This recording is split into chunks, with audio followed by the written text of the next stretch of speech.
The squiggle's moving. There was something in the cocktail. And ready no. for the disco. I'm going to wake up in Bergheim. Life as a highway. What exits would you like to have taken, but you didn't? There's been multiple turning points. Try to do the thing that seems the most interesting or that will make the best story. During the pandemic, I was looking at sailboats very seriously. I had just given up my apartment. I was living with my then girlfriend, now wife, and I was like, honey, I'm buying a boat and I'm moving on it. And every single woman in my life called me and said, under no circumstances are you buying a sailboat, because your wife will break up with you and you will be a hobo sailor for the rest of your life, and you're not doing that.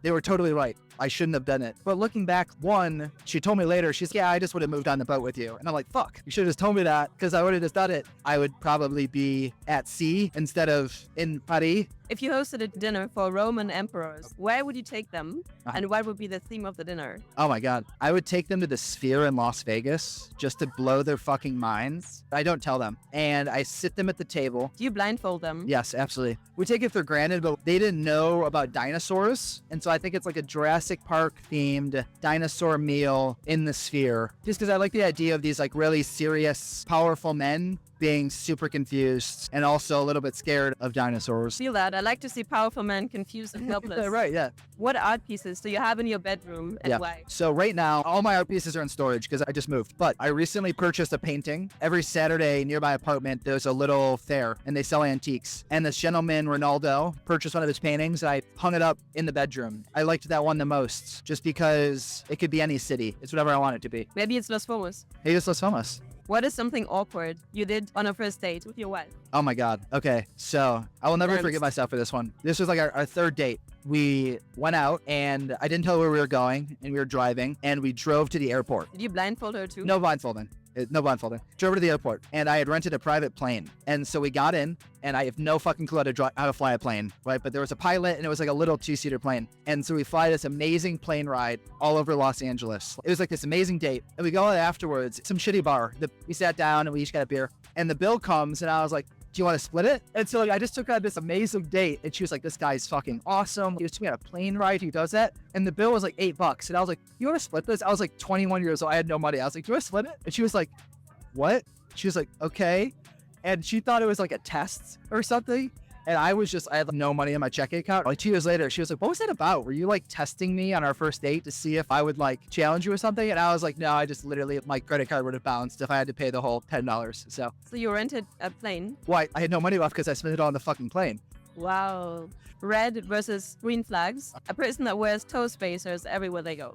I have not been able to find a pair of shoes yet that can fit toe spacers inside of them. And so that probably means they're walking around barefoot, which I think is a red flag. 30 feet. Yeah. Clean your feet. A person that roots for Patrick Bateman. It's so obvious that you shouldn't root for him. He has nice business cards. I think it's a green flag. You don't know if it was real or not. If you meet someone and their favorite book is Just Kids by Patti Smith. I don't know the book. I think green flag though, because I think most people don't have a favorite book. A person that orders spicy cocktails everywhere they go. Massive green flag. Massive green flag. What's a question that you thought too much about, which kind of led you to lose momentum? How is this going to make money?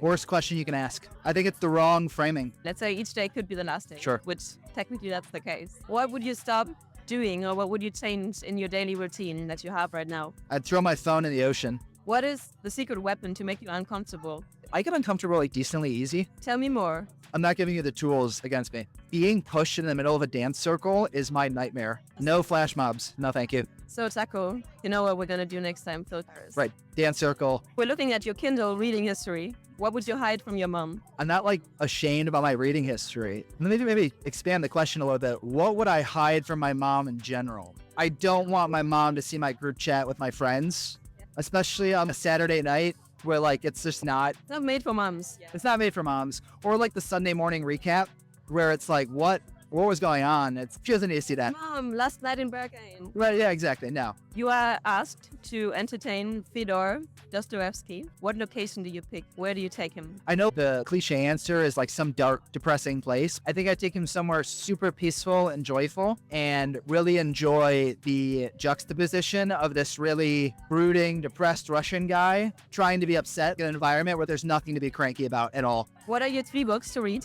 when you are grieving, when you're in love, and when you just had a major success? There's a great book by Fernando Pessoa called The Book of Disquiet. He wrote under like different pseudonyms that he called heteronyms. His like pessimism was so clarifying that it's really worth reading. So Fernando Pessoa and I'm Grieving.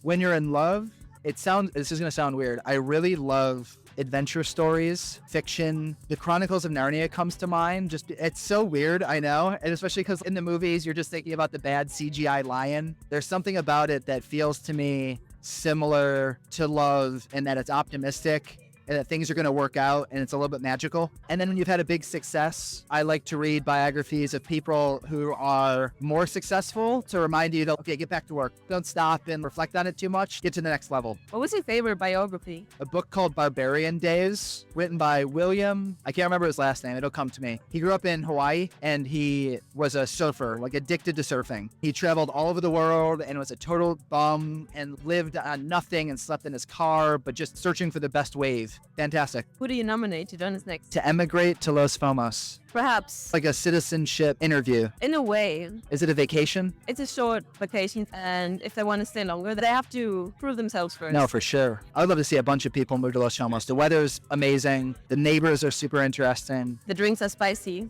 Pablo, he's from Argentina. He's a very dear friend. Pablo is Los Fomos.